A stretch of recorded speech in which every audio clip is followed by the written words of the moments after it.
may katulong silang laging inuutosang maglinis ng kalat sa loob at sa labas ng kanilang pamamahay. Dumating ang panahong kailangang umuwi ang kanilang kasambahay sa probinsya at walang ibang katulong ang pumalit dito. Kaya, obligado si Henry na gawin ang mga utos sa kanilang pamamahay sa loob o sa labas man. Isang umaga, ipinatapon ng kanyang ina ang sako-sakong basura sa may iskinita, kung saan doon kinukuha ng mga basurero ang mga basura.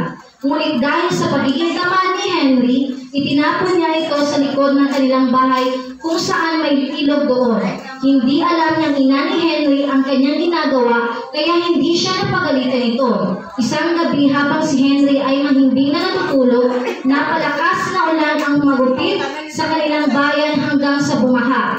Pumasok sa loob ng kanilang bahay ang tubig at iba't ibang klase ng mga basura. Nagulantang ang ina ni Henry sa nangyari at siya ay nalito kung bakit may mga basura nagkalat sa loob ng kanilang bahay.